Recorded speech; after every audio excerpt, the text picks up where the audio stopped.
a parental decision. Right, but there is still. But if you go back, you said it yourself as well as the person, the young man or woman in the letter, that you still have to go back to education to get a write-off that they're doing good. I didn't understand. Oh, I that. see So what you're saying. I'm wanting clarification because I saw that in that language Yeah. in the bill.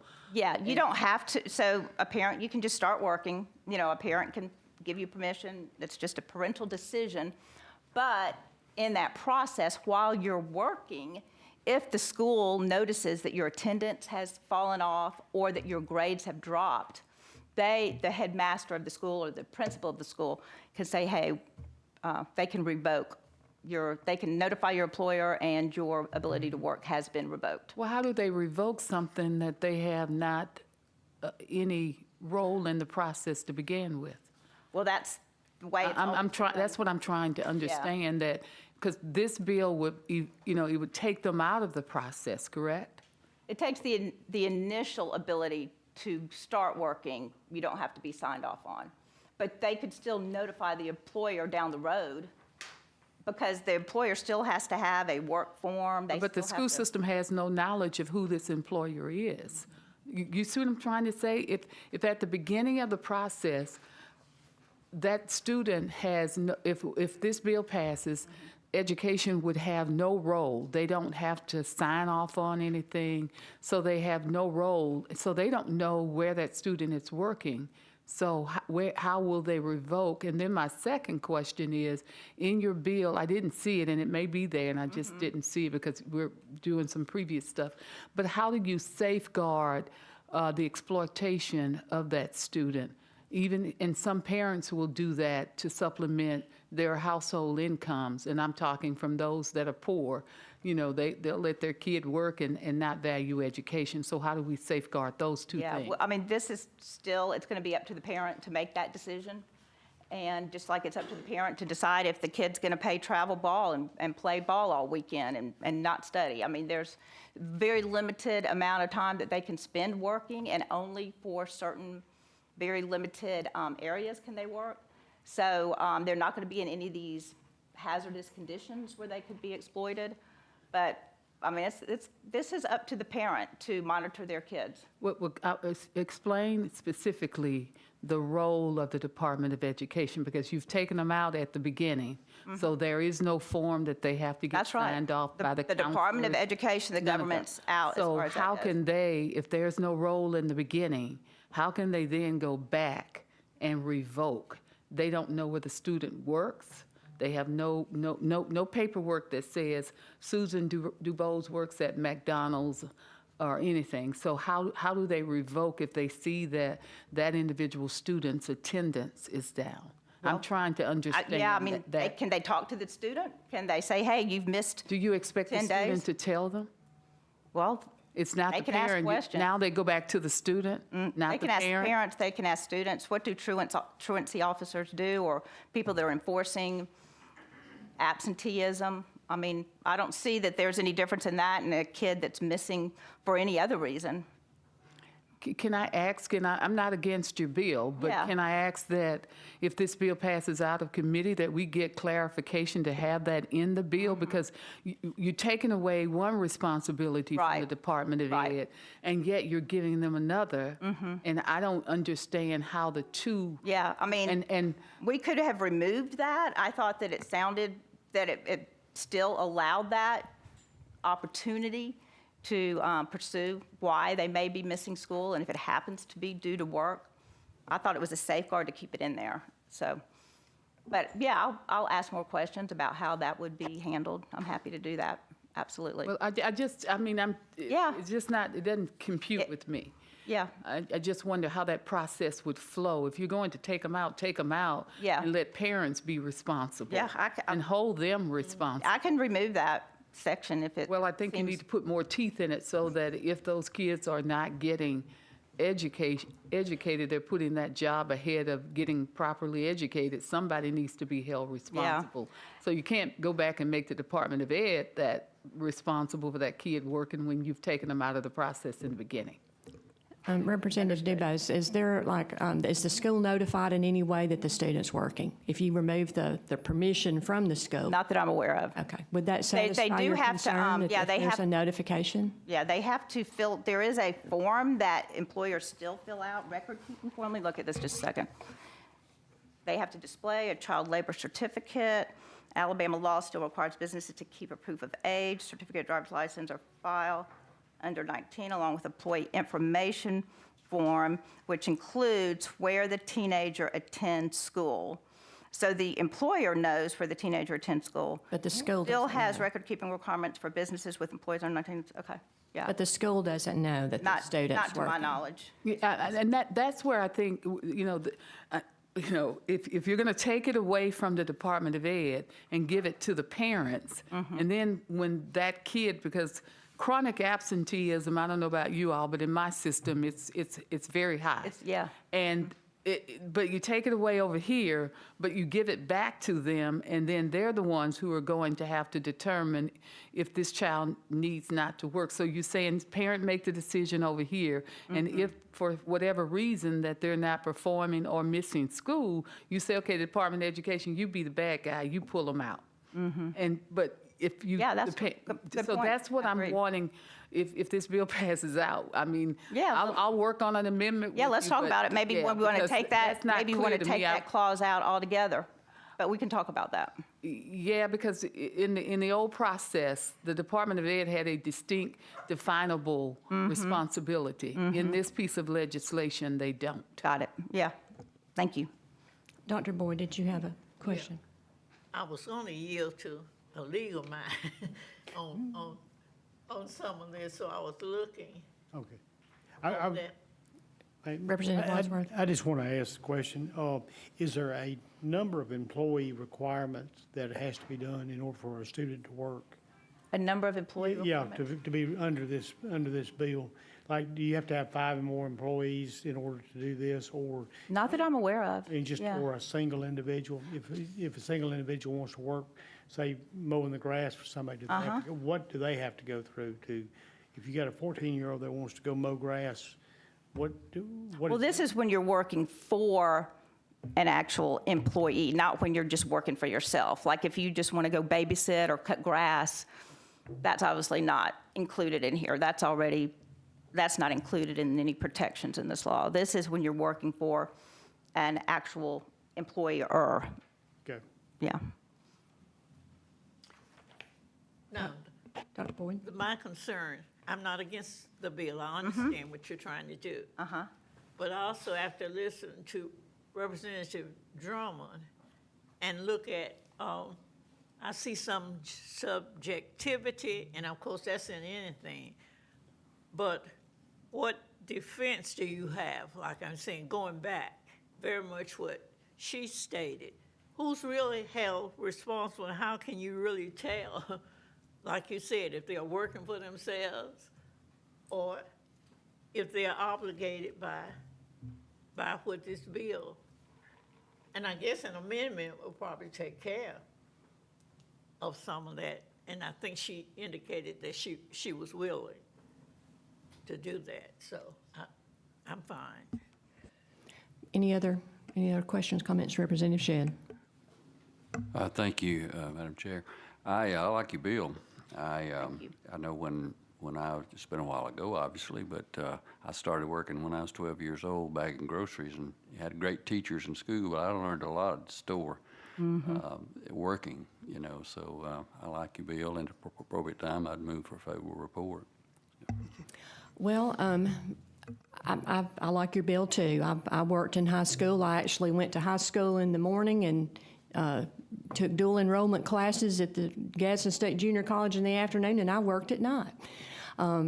I do think it should be up to the parents and not have to have the school's permission, but I also see Dr. Boyd's point that the school needs some kind of notification. So I'm going to carry this bill over and give y'all time to work out an amendment so that when it comes out of committee, and it's already passed the Senate. The companion bill has already passed the Senate. So Yeah, it passed as is out of the Senate, so, yeah, if we're going to amend it, let's do it in committee and get it out and get it to the floor. We've got time since it's already Yep. passed. It'll just have to go to the Senate for concurrence. So I move to carry the bill over. Thanks. All right, thank you. Thank you.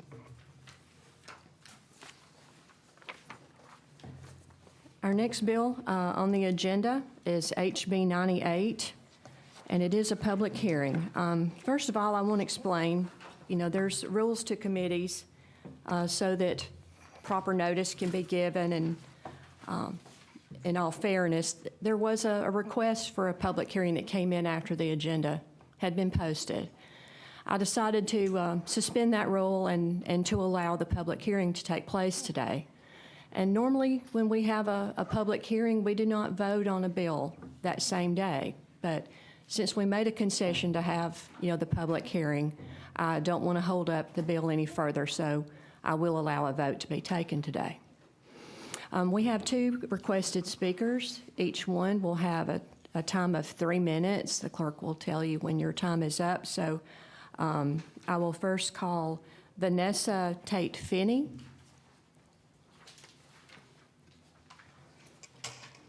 Good morning, and I requested that public hearing. I am very, very grateful that you suspended that rule and allowed me to speak today. So good morning, Chairwoman Shaver, and to the whole committee. My name is Vanessa Tate-Finney, and I'm the Director of Policy and Advocacy at AIDS Alabama. We're a statewide advocacy organization, and we are dedicated to improving the lives of people living with or at risk for HIV. I am also a step-parent, or a parent by choice, to a pretty awesome teenager. I am here today to express my deep concern about HB 98, the proposed constitutional amendment introduced by Representative Pascal as it is currently written. As we have seen in recent days, parents do not necessarily have the fundamental right to have control of their children. This legislative body is currently trying to figure out how to care for very much wanted human life in the form of a carefully created embryo. Parents are currently unable to transfer wanted children for development into the womb, move their embryos to another state, or anything else that could be reasonably defined as care or control of their child or children. If parents are to have control over their children, does this mean couples with embryos at a fertility facility are entitled to get their embryos back? This proposed constitutional amendment also has no provisions for legal guardians, foster parents, grandparents with custody, or families with 4 loving parents like my own. I understand the intent of this constitutional amendment as well as the law that was passed by Representative Pascal last year. I think we can all agree that parents and guardians know their children best and want the best for their children. However, the simplicity of the language of this bill, of the proposed constitutional amendment, leads to far more questions than it does answers. At this point in time, given the lack of clarity of over issues brought to the forefront by this IVF decision, this constitutional amendment is more confusing than it is straightforward. I urge the committee to refer the bill to subcommittee until larger issues, such as the definition of child or children, can be worked out by the legislature. Thank you. Thank you, Ms. Finney. Next, we will hear from Hunter Weathers. Madam Chairwoman, ladies and gentlemen of the committee, I'd like to talk a little bit about some of the past Supreme Court precedent that leads us to parental rights. I'd like to start with Pierce v. Society of Sisters, which was a state of Oregon act which mandated that children between the ages of 8 and 16 attend public school in their district of residence. The Supreme Court held that the children were required to be educated by public institution and violated the 14th Amendment of the Constitution. Moving on to Wisconsin v. Yoder, this was Amish children who quit going to high school at the age of 8 after 8th grade, and the Supreme Court held that a state law mandating school attendance by children 16 and under is unconstitutional. Moving on to Ex parte ERG. This case arises out of a dispute between parents and grandparents of minor children. At one time, the grandparents and the parents had a very close relationship, and the grandparents participated in the lives of both parents and the minor children. The failure of a business shared by the father and the grandfather caused financial difficulties for both families. Family relationships subsequently disintegrated. The parents first restricted and eventually terminated the grandparents' contact with children. The Supreme Court held that although the state may have a legitimate interest in fostering the grandparent-grandchild relationship in the state, may not do so in a manner that unduly infringes on fundamental parental rights. To prevent that such overreaching, we hold that the state may overrule the objection in a fit, natural, custodial parent-to-grandparent visitation only. So with that being said, there's plenty of Supreme Court precedent that says that parents have the right to control the well-being, education, and care of their children. With that being said, this constitutional amendment is what allows parents to have the control of their children over the government. This is not between private parties. This is strictly between parents and the government. That's the whole point of adding a constitutional amendment, and I would hopefully suggest y'all to favor. Thank you. Thank you, Mr. Weathers. Representative Pascal, you're up. We kind of started without you, but I knew you'd be on the way, or I would have had you explain your bill first before we heard from the speakers. But you have the floor. Okay. Madam Chairman, Madam Chairwoman, thank you. I had another meeting, our Military and Veterans Affairs Committee, so I do apologize for my tardiness. Dear members of the committee and Madam Chairwoman, I'm thankful for the opportunity to engage in the discussion regarding HB 98. In the 2023 session, as already mentioned, a significant achievement was taken. We passed HB 6, which is Act number 2023-555, which is codified and recognized that parental rights is a fundamental right here in Alabama. It's the first time in the history of our state we ever acknowledged the level of protection that parents have. Did it change or empower, give parents more rights? No, it did not. It just codified what our U.S. Supreme Court stated back in 1925, and our state Supreme Court have repeatedly stated over and over again. I know some people is concerned saying, trying to relate this to IVF. Well, there was a new Supreme Court ruling here in Alabama. As mentioned, this is just codifying what has been repeated and ruled on over and over again in our U.S. Supreme Court and our state Supreme Court. So there is no questions about parents and the government and the role. The parents have the role, and the government do have reasons to intervene, such as child abuse. So at the appropriate time, you'll see you should have received a substitute bill. The only thing the substitute is doing is trying to just restate what the bill stated last session, which was two things. Although parents do have a fundamental right to direct the kids' upbringing, education, care, and control, also we inserted that the government do have a role to intervene when there's child abuse. We already have a law against that, but we want to highlight that, put that in our synopsis to remind people of that. And then the second thing is just to clarify that this is only when there's a dispute between parents, the government, or a third party. It's not when there's a dispute between parents versus parents. The Constitution the purpose of the Constitution is to protect parents or the people from the government, not parents from parents or citizens from citizens. So at the appropriate time, I think a substitute will be offered. Madam Chairman, members of the committee, I'm sincerely appreciative of your attention. And you may say, why a constitutional amendment if we made this a law last year? There's some things, we've seen a lot of things change in our society. I think as Alabamians, this is one thing we should never ever want to change is that parents have these fundamental rights. So although it's law, we can repeal or change the law at any time we come into session. But by allowing the people to vote to place this into our Constitution, this is not about anyone in this room. This is about trying to preserve these freedoms for the next generation. So with that, Madam Chairman, I'm available to answer any questions. Before we go any further, I want to make sure everybody's got a copy of the sub. Do you have it, Representative Shedd? You have the sub. Sub HB 98. Okay. I do. That's it right there on top, I think. And Madam Chairman, in the sub, it doesn't change anything in the body. It just changes, add line 8 through 12 in the synopsis. You say, well, why this is synopsis? We just want to make sure that as we move on in history, we can always go back to our legislative records, to make sure we know what the legislative intent was, is to acknowledge our existing law that's on the books, then also move forward with our constitutional amendment. Okay, so you just added lines 8 through 12 in the Yes, sub? that is correct. That's it? Yes, The that only is change on, are there any questions from the members? Dr. Boyd? Yeah, thank you so much, Madam Chair. I go way back with you, sir. Even before we got to the point of passing it.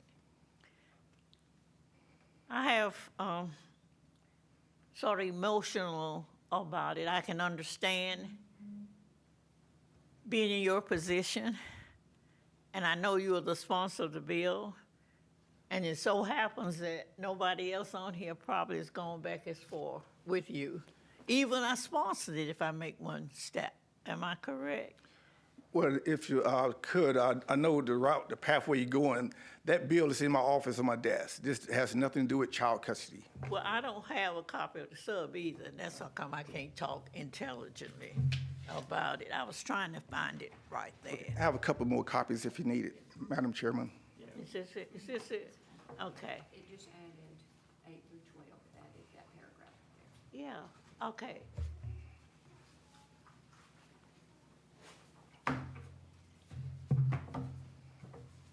On both sides of the aisle, I'll just say that. We have parents, fathers, mothers, even grandparents, adopted parents, all people who have responsibility in our upbringing. I don't just use me for example. My grandmother, oh my God, always taught me one thing, and I and I think about this when I come to amendments like that. I think I stated it to somebody this morning. Learn many, trust few, and learn to paddle your own canoe. Now, come on, think about, I mean, she was, wisdom, that's just one of them. Oh my God. Common sense the other. I'm not speaking against what you're trying to do, but I'm just thinking on both sides of it. But you say it had nothing to do with the other bill, the way it was. This one is just taken out. She showed me just this section. And I'm assuming that it makes it better, you know, if the rest of the committee sees it. The legality is what I'm always concerned with, and I'll always yield to people who know more about a thing than me. And if they don't see any bugs, don't care how many bills we do, if you've got a good lawyer, you can find a loophole when you want to argue in your case. Am I correct, lawyers? We can. You don't know. Anyway, I'm going to just leave it to the chairman and the committee. Representative Drummond. Thank you, Madam Chair, and thank you, my noted colleague. When you started off, you said this had nothing to do with IVF. I wanted to share, and this person came to me this morning, one of our clerks, who has a son, and that son was conceived through IVF. They still have embryos, she and her husband, and unfortunately, they're going through a divorce. She came and she was just saying, this is very personal to me. But I'm interested in definitions because the lawyer in the room can tell you that's what drives what will happen. In this constitutional amendment, and this person that I told you talked to me this morning, one of the things that she said that they're in court about is because she already has a son and she may want to have another son in the future. She wants to have custody of those embryos because she wants to be able to determine the upbringing if a child develops, the care. Because she talked about how much money it's costing she and her well, he's not ex yet, but she and her husband, and she wants to have control. So how do you say that the two don't have anything to do with each other? I didn't understand that when you first stood up. And then I want definitions of those if they don't have anything to do with either. Okay. Yeah. Well, thank you for your question, and a very good question, particularly in the current situation we're in with the recent Alabama Supreme Court ruling. In that situation with your constituent, the clerk. In that situation, that's a dispute between two parents, and if they're married, correct? Okay, in this case, we have already a law in the book dealing with disputes between parents dealing with child custody. That law is on the books already, so that's the pathway they would go. And in this case, if the parents had a dispute with the government making decisions, trying to take over the custody control of the kids, this bill would come into play. For example, this is an old case, but I think it would give people a better view why we need this. There was a case in Washington State where the judge told the parents, once again, dispute between the government and the parents, told the parents Wednesday night church was too much church for the kids. The kids, they went to church on Sunday morning, Sunday afternoon, and also on Wednesday nights. And someone asked the child how that made them feel. The child said, it made me feel bad, sad. So a judge told those parents that Wednesday night was too much church. Although there was eventual overturn in the Supreme Court because they said, wait, parents have a fundamental right to make those decisions unless they have a valid reason, unless there's abuse or harm. After that, parents make those decisions when it comes to the care and control of their kids. When there's a dispute between two parents, as you mentioned, we have a law, state law, that deals with the disputes between the parents. I'm actually working on that bill, so I'd love to talk to with your clerk. Maybe they can assist. But for the IVF standpoint, that's between disputes between the parents over custody of the child. This is totally separate. That's why in the bill last year we specified, and also in the synopsis, it says existing statutory law. It clarified that this fundamental rights applies to disputes between parents and the government or a third party. Well, I guess, Representative, I'm looking for, how are you defining, I'm looking for, this is a constitutional amendment, and I'm like Dr. Boyd, the lawyers in the room, but how are you defining upbringing? How are you defining care and control of the children? What are those? Are they definable? Well, Are they definable? well, it's, Is it not all in the eyes of the beholder? And government says you will not abuse your child, you will not neglect your child. Government says that you will have your child enrolled in some sort of education. You can't just keep the kid at home unless you're going to homeschool them. But government, is this constitutional amendment for parental rights, is it intended to just take government out of the upbringing of a child? So I'm looking for definition. Okay. Because government is in our lives. That is It's always correct. telling us what to do and how to do it. That is correct. That's why I had a great conversation with our Attorney General, because if anyone challenges, he has to defend this. And going back to the case law that was cited by one of the speakers and dating back to 1927, and just recently here in the Alabama Supreme Court in 2011, the government do have a compelling interest. So when they say parents have a fundamental right, that word fundamental rights from a legal standpoint, all the legal scholars know what that means. It says the government, parents have these responsibilities, but the government do have a compelling interest, but it must be narrowly restricted to address that particular interest. For example, we have a state law saying the child have to go to school.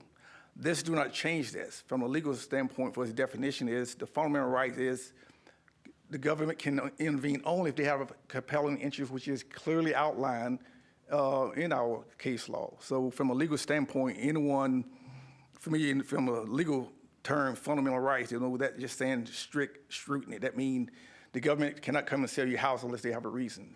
The government has a compelling interest to send your child to school. The government has a compelling interest to make sure you don't abuse your child.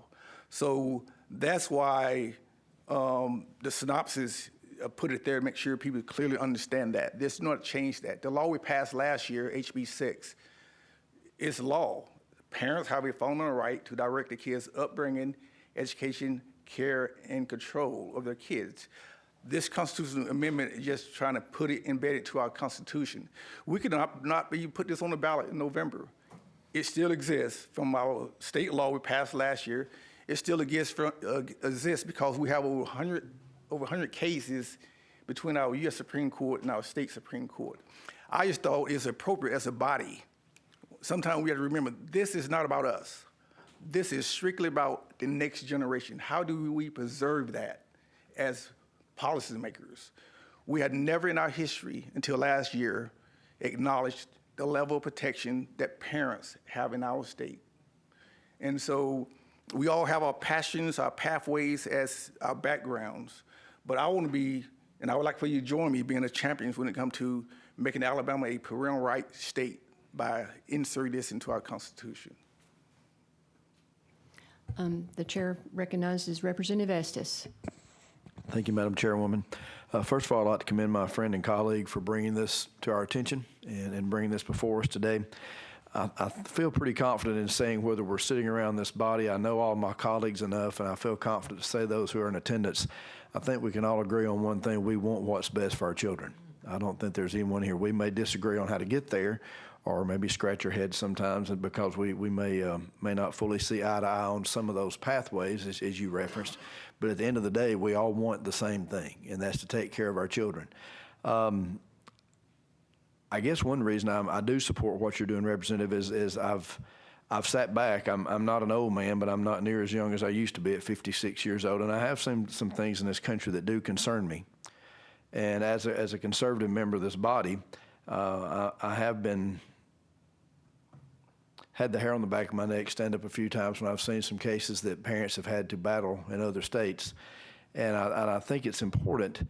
You've made a very good point. This is not a battle between individuals. This is a trying to draw a line of delineation between the parent's right, where does it end, and where does the government have the right to intervene. And we all agree that there are times the government has the right in the best interest of that child to intervene, and that's noted in here. We can talk about, and I think it's a very good point with all due respect to our colleague here, Tim Wadsworth. He is an attorney, and good attorneys can get in a room and slice and dice something if they're very good at their craft.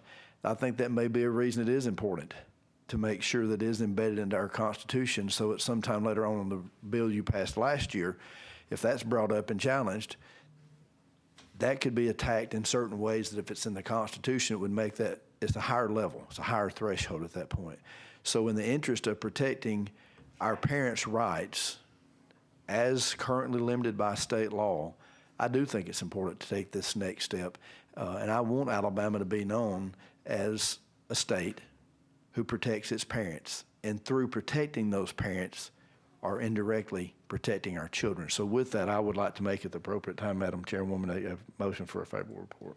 Okay, we'll need to adopt the sub first. We've got a Yes. few more Thank you. comments. Representative Wadsworth. Just have a question. I know last year we passed the bill that said that the parents have the fundamental right to direct the education, upbringing, care, and control of the child. But there's also statutory law that says that fundamental right does not authorize child abuse or neglect. Why is that language about that this fundamental right does not authorize child abuse or neglect not included in the body of the bill that will be go before the voters, the people? Okay. Talking with several constitutional minds throughout the state and upstairs, also LSA, the Constitution is designed to protect the people from the government. And so that's the best place for it to be in, is in our statutory law, which we did last year. And so If we have constitutional law that has the fundamental right to direct the education, upbringing, care, and control of the child is one thing, but then we don't include the fundamental right that does not authorize child abuse or neglect, is that not really just taking out the exception that was been provided in statutory law, where that overrides the issue of child abuse or neglect? Well, no, and actually, to tell you the truth, I don't think we even should have put that in the bill last year. I was just trying to compromise with a couple of people, and reason being because But it's in there right now. right, because it already exists. You just repeated what already exists. We already have a law that says you can't beat your child, but the key word is the fundamental right, as you may as a lawyer.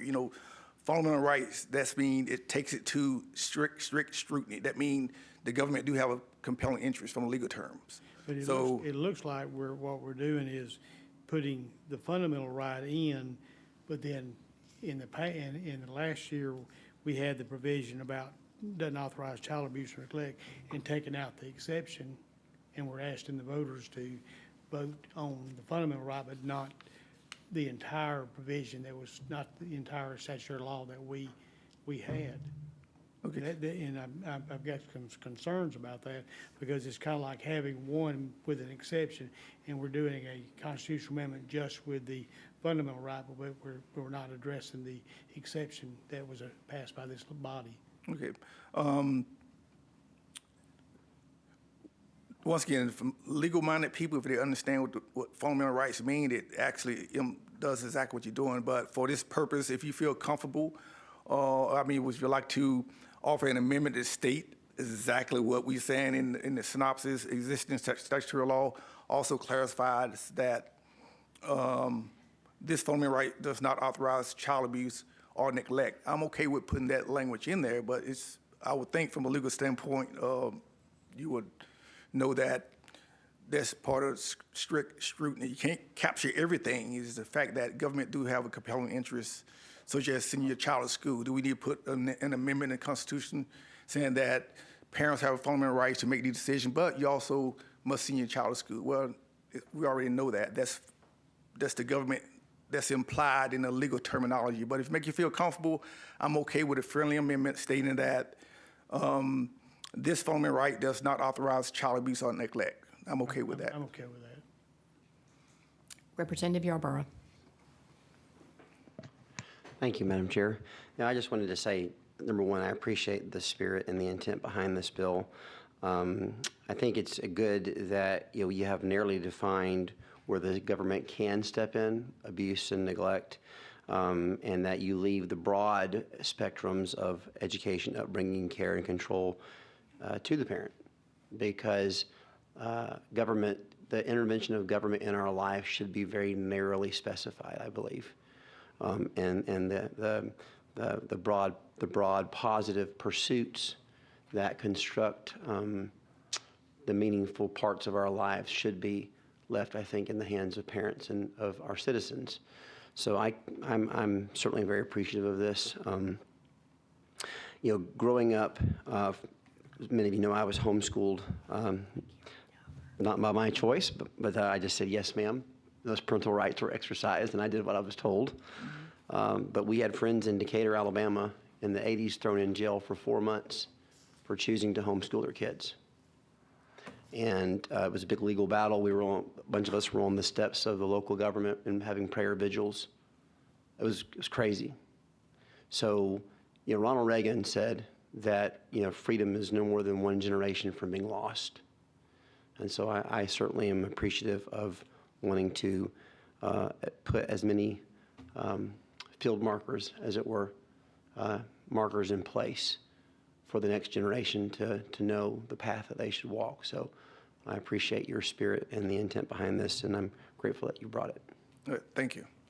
Any other questions or comments? Representative Breen? Madam Chair, if it's appropriate, should we not adopt a sub? So I'd like to make a move that we adopt the sub, and then if you had an amendment, isn't that the proper order? We have a motion to adopt the sub, and I was waiting for the comments to finish, but thank you. Yeah, no other comments, thank you. Okay. Any other questions or comments? We have a motion to adopt the sub. All those in favor, let it be known by saying aye. Aye. Any opposed? The sub is adopted.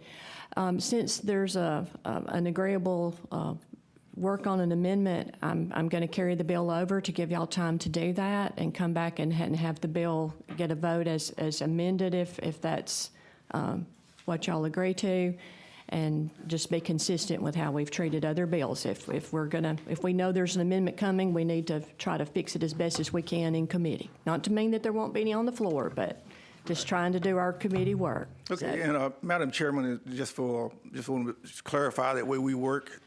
The amendment will state that this fundamental right does not authorize child abuse or neglect. That's correct. okay, thank you. All right, thank you, Madam Chair. Y'all can work that out. Yes, thank you. Were there being no other further business, I'll obtain a motion to adjourn. We adjourn. Oh, thank you. Thank you. I'm sorry? Tell the speaker.